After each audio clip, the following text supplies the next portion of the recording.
Olá, alunos da Escola Tuiuti, tudo bem com vocês? Professor Wagner Chaves, de Geografia, trazendo mais uma aula. E hoje a gente vai entrar no nosso capítulo 4, o capítulo final desse bimestre, falando sobre Estados Unidos, sua população e a sua economia. Beleza? Então a gente vai dar sequência ao que a gente já estava estudando no capítulo passado. A gente falou um pouco das bases históricas de como os Estados Unidos se tornou a potência que ele é hoje. Então a gente vai ver agora os reflexos disso na sua população e como que é caracterizada a sua economia. Beleza, pessoal?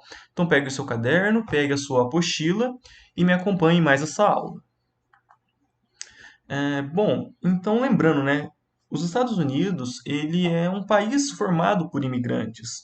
Primeiramente, os imigrantes puritanos, batistas, que saíram lá da Inglaterra por conta de conflitos religiosos e buscaram no Novo Mundo um novo lugar, um lugar de liberdade para suas crenças, ou seja, um lugar que eles poderiam praticar a sua religião sem ser perseguidos.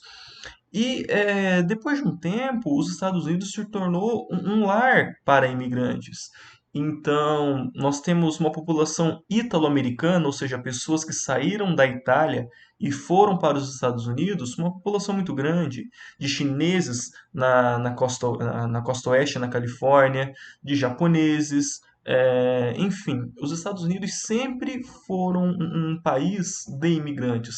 Tanto que existe uma lei lá que é a lei Jus Solis, né? Que se você nasce em solo americano, você é americano, independente de onde você seja. Essas leis elas serão mudadas ou revogadas ou mudadas nos próximos anos, tá? Porque isso está se tornando um problema. Porque muitas pessoas, inclusive pessoas ricas, né, artistas aqui do Brasil, vão para os Estados Unidos terem os seus filhos lá apenas para eles terem a cidadania, né? Então isso acabou virando bagunça. E a postura do Donald Trump, o atual presidente dos Estados Unidos, é o que? É frear a entrada de imigrantes, frear essa busca de. Perdão, está passando um ônibus aqui, um caminhão, frear a entrada de imigrantes, frear essa busca de fazer com que os filhos nasçam nos Estados Unidos para ganhar a cidadania. Mas, de toda forma, ele é um país muito atrativo por vários motivos e a gente vai ver ao longo dessa aula. Então, existe uma coisa chamada o sonho americano, né? O que é o sonho americano? Os Estados Unidos é a maior economia do mundo. Você trabalhar lá, você vai ganhar em dólar, uma das moedas com maior valor do mercado. É, os Estados Unidos é o país da oportunidade. Então, ele chama a atenção. Ele é atrativo para muitas pessoas que buscam melhor condições de vida. Tá? E durante muito tempo era um país aberto a imigrantes. Por quê? Faltava mão de obra, por conta do seu crescimento ser muito alto, e a gente tratou disso nas aulas de educação financeira. Não sei se foi com vocês que eu falei de educação financeira, mas desemprego, emprego e desemprego, acho que foi com o oitavo ano mesmo. A falta de mão de obra faz com que o país não cresça. Tá? Então, os Estados Unidos eles conseguiram absorver esses imigrantes que chegavam no país. Obviamente, imigrantes que chegavam por vias legais. Tá? O que são vias legais? Para você ir para um país, você tem que passar por todo um procedimento burocrático. Tá? E se você não passar por esse procedimento, você é um imigrante ilegal. E, obviamente, você está como um criminoso no país. Tá bom? Então, os Estados Unidos recebiam esses imigrantes, porém, nos últimos anos, e sobretudo agora com o governo Trump, essas políticas migratórias elas se tornaram mais rígidas. Então, eu acho que vocês viram no noticiário que sempre tinha avião vindo dos Estados Unidos deportando pessoas. O que é deportar uma pessoa? Se você entra ilegal em um país e você é preso, você não vai ficar preso lá, não vai ser condenado lá, você vai ser simplesmente posto no avião e mandado de volta. Então, vieram para o Brasil esse ano dois ou três aviões já de deportados, para o México mais um monte, para a América Latina em geral, várias pessoas. Teve várias críticas, porque muitas vezes as pessoas que vão para os Estados Unidos vão com sua família, seus filhos. E lá eles estavam ficando nesses centros de detenções que vocês estão vendo aí, e os seus filhos eram separados dos pais, né? Então tem lá abuso de poder, tortura, enfim, né? Essas coisas assim que a gente acaba vendo no noticiário, tá? E que foram denunciados, mas não tem muito o que fazer, porque essas pessoas estão de forma ilegal em outro país, tá bom? Bom, então muitas dessas pessoas tentando fugir dessa barreira burocrática, que é, por exemplo, ter um visto, ter um green card, que é o cartão de acesso aos Estados Unidos, elas têm que recorrer a meios ilegais para entrar nos Estados Unidos, né? Então, como? Usando coiotes, que são atravessadores. Coiotes, pessoal, são pessoas que trabalham transportando pessoas mesmo, tá? Eles pegam, por exemplo, um caminhão de galinha, colocam umas pessoas escondidas lá na carroceria e atravessam a fronteira e despacham essas pessoas lá do lado dos Estados Unidos. Então, esses são os atravessadores, chamados coiotes, tá? Burlando o visto. Quando você vai para os Estados Unidos, você tem que fazer um pedido de visto. Olha, eu vou lá para ir na Disney, passar minhas férias. Ah, eu vou lá que eu quero estudar. Então você consegue um visto, vai de 3 meses, de 6 meses. E quando esse visto vence, você tem que voltar para o seu país. Porém, muitas pessoas elas pegam esse visto e não voltam, então acaba e elas continuam lá de maneira ilegal. Ela entrou no país de maneira legal, correta. Acabou o visto, ela está lá de forma ilegal. Tá? E eu acho que quase todo mundo, se não forem vocês, os pais de vocês conhecem pessoas que foram tentar a vida nos Estados Unidos por conta desses motivos que eu já falei. Ganhar em dólar, expectativa de vida, segurança, enfim. Tá? Então, isso, né, essa busca do sonho americano, é porque é a expectativa de uma vida melhor. Essas pessoas que acabam indo para os Estados Unidos de maneira ilegal, muitas vezes elas exercem trabalhos com baixa remuneração, mesmo sendo em dólar, é uma remuneração mais baixa, e trabalhos de qualificação baixa também. Então vão trabalhar onde? Diaristas, domésticas, babás, empregadas de maneira geral, vão trabalhar como ajudantes em obras, atendentes de rede de fast food, ou seja, são serviços, são trabalhos com uma baixa qualificação. E é onde mais falta esse tipo de mão de obra nos Estados Unidos. Porque os caras têm uma educação boa, então o americano médio, ele está trabalhando em serviços melhores. Então, eventualmente, os imigrantes ilegais que chegam lá, eles têm que se sujeitar a qualquer tipo de emprego. E muitas vezes o contratante sabe que está contratando uma pessoa que está ilegal e fala assim: olha, amigo, eu vou te pagar esse valor e se você não aceitar, eu vou chamar a imigração e você vai ser deportado. E a pessoa se sujeita a essas condições. Beleza? Então, esse aqui nós falamos um panorama geral de imigração nos Estados Unidos. Tá? Agora, a respeito da população. A população dos Estados Unidos é a terceira maior do mundo, tá? Tá atrás de Índia e China. Mas lembrando, pessoal, tanto Índia quanto China tem 1 bilhão de pessoas. Aí depois vem os Estados Unidos com 325 milhões, ou seja, 1 bilhão de pessoas a menos. É muita gente. Ah, a maioria da população, a maior parte dela, está concentrada nas áreas costeiras. Então, aqui na costa leste, onde vocês estão vendo, e aqui na costa oeste, sobretudo na Califórnia. Tá? Isso, pessoal, é padrão no mundo todo, tá? Lugares muito grandes, as pessoas elas tendem a ocupar a área costeira, mais próxima ao mar, exceto na Rússia, porque a costa da Rússia é toda congelada, tá? Mas de modo geral, a população tende a se concentrar próximo das áreas litorâneas, beleza? E por conta dessa história de imigrantes que os Estados Unidos, que tem nos Estados Unidos, e desde o início da formação, desde os primeiros batistas e anglicanos que chegaram lá até hoje, a gente tem uma diversidade cultural e étnica nos Estados Unidos muito grande. A gente tem caucasianos, que são brancos europeus, que chegaram lá no século 17 e 18. Temos hispânicos e latinos, de modo geral, de toda a América Latina, do Brasil até o México, inclusive muitos mexicanos. Temos africanos, inclusive parte por conta do tráfico negreiro, que a gente viu no bimestre passado não, né? No capítulo passado, que essa região aqui, Louisiana, Mississippi, Missouri, teve trabalho escravo, então nós temos uma população de origem africana, ex-escravas aqui.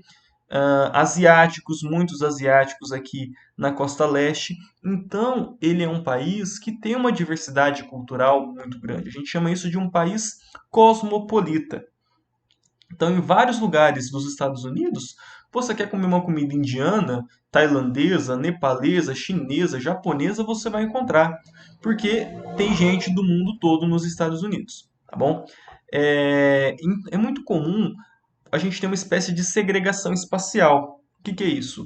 Determinados grupos étnicos se juntam em um determinado bairro. Tá? Então a gente tem bairro de negros, bairro de hispânicos e latinos, bairros chineses. Esses bairros chineses a gente costuma chamar de Chinatown, né? Cidade chinesa.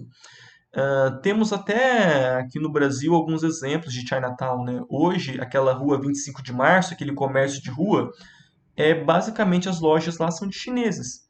Então, não tem essa caracterização que a gente está vendo, né? Se bem que em São Paulo tem o bairro da Liberdade, que é um bairro de maioria japonesa. Japonesa, coreana e chinesa. Então lá você tem esses ideogramas, algumas lojas têm esse aspecto de parecer que você está em outro país e não no Brasil, né? Mas é restrito à Liberdade. Agora, nos Estados Unidos, não.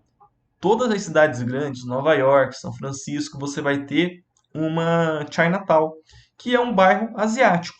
Basicamente, as pessoas que moram lá são asiáticas. Tá? Essa imagem de baixo que vocês estão vendo, não sei se vocês conhecem, acho que sim, ou talvez não, é de um seriado chamado Todo Mundo Odeia o Chris. Acho que todo mundo já assistiu. É o bairro de Bed-Stuy. E, assim como vocês viram no seriado, era um bairro negro, né? Hoje já é mais diversificado, mas como retratado lá no seriado, falando sobre as décadas de 70 e 80, era um bairro negro, ou seja, você tinha uma segregação espacial.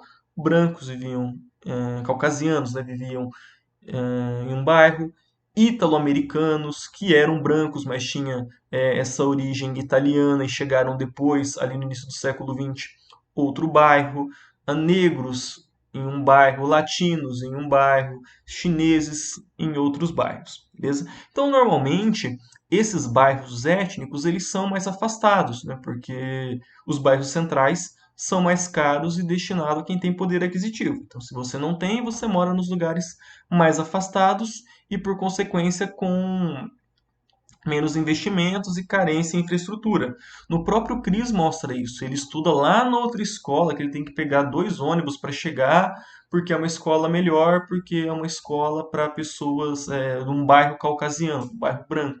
Enquanto a escola do bairro era a escola que tinha tiroteio, que tinha vários problemas, porque atendia aquela população. Tá? A gente chama isso de segregação espacial. Lembrando, pessoal, diferente do apartheid que existia lá na África e que a gente já trabalhou, que era político, era lei, tá? Brancos e negros não frequentavam o mesmo espaço, perdão.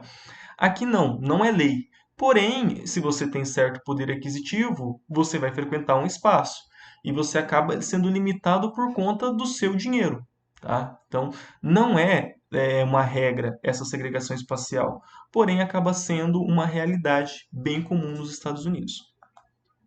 Bom, aqui, pessoal, eu achei uma coisa bem interessante para mencionar para vocês, que esse é o mapa dos Estados Unidos com as línguas mais faladas depois do inglês e do espanhol. Por que eu digo isso? Se vocês digitarem no Google assim, Miami fala, o próprio Google vai completar, fala o espanhol ou fala qual língua. Por quê? A língua oficial dos Estados Unidos é o inglês. Porém, em alguns lugares tem tantos imigrantes, ou os imigrantes fazem uma parte tão significativa daquele local, do dia a dia daquele local, que você tem uma outra língua para falar. É o caso da Flórida. Então, a Flórida aqui, ó, estão vendo? É um estado que é muito comum as pessoas falarem espanhol. Então, em Miami, inclusive aquelas pessoas falam assim, eu vou fazer intercâmbio em Miami para melhorar meu inglês. Não, você vai falar espanhol lá. Tá? Então, esse mapa aqui, das línguas mais faladas, com exceção de inglês e espanhol, porque eu tenho certeza que o primeiro seria o inglês e o segundo o espanhol em qualquer lugar dos Estados Unidos. Mas aqui então nós não temos essas línguas. Aqui na França, na Flórida, a gente vai ter o francês crioulo, que é uma derivação da língua do Haiti. Então aqui nós temos, podemos presumir que temos muitos imigrantes do Haiti, tá? E esses pontos aqui que não falam francês, a grande maioria eu tenho certeza que vem do Haiti e não da França. Detalhe, pessoal, para aqui no cantinho, ó, esses estados pequenininhos aqui, nós temos o português como língua mais falada depois do inglês e do francês. Ou, perdão, do inglês e do espanhol. Nós temos algumas cidades aqui que a população brasileira é tão grande, que as placas são em português. Então tem lá a placa em inglês e embaixo a placa está em português, porque é muito brasileiro. Tá bom? Então, para a gente ver como que tem imigrantes nos Estados Unidos. E se a gente olhar de modo geral, a gente vai ver outras línguas, né? Vietnamês, Tagalong, que é da Tailândia, alemão, russo, então, polonês. Então, é um país que recebe muitos imigrantes de todos os lugares. Alguns que vão lá na busca de melhores condições de vida, como a gente já viu, outros que vão para lá porque têm uma qualificação muito boa e conseguem bons empregos nos Estados Unidos, estão lá a negócios e acabam ficando por lá. Tá? Mas, de modo geral, é um país que atrai muitas pessoas ricas ou pobres. Beleza? Bom, e para falar um pouco, né, finalizar esse assunto de imigração, a fronteira do México com os Estados Unidos é uma fronteira bastante grande, bastante extensa e bastante porosa. O que eu quero dizer com porosa? Com várias áreas onde você consegue se infiltrar. Não é à toa que o Donald Trump, nas eleições de 2016, né, falava: olha, eu quero construir um muro com a fronteira do México. Acho que ele não sabe o tamanho da fronteira, né, mas tudo bem. E vários pontos tem muros, tá, gente? Não muros de concreto, mas espécie de tapumes. Igual aqui vocês. Deixa eu mostrar aqui. Igual essa barreira aqui, tá? Em várias partes da fronteira nós temos isso aqui. Porque a ideia era conter essa chegada de imigrantes. E a sua grande maioria vem através do México. Podem não ser mexicanos, mas vem através do México. Então aqui, pessoal, nós temos desse lado a cidade de Tijuana, no México, e desse lado San Diego, na Califórnia. Tá? Tijuana, gente, é uma das cidades mais violentas do mundo. Tá? Por quê? Ela é o ponto de partida de muitos desses imigrantes ilegais. Então, tem tráfico de pessoas, os cartéis de droga daqui transportam drogas ilegalmente para os Estados Unidos. Então, é uma cidade com sérios problemas por conta disso. Ela acaba sendo a porta de entrada dos imigrantes ilegais para os Estados Unidos. Beleza, pessoal? Eu vou ficando por aqui. Peço que vocês fiquem em casa, que vocês lavem as suas mãos. Bons estudos e até a próxima aula.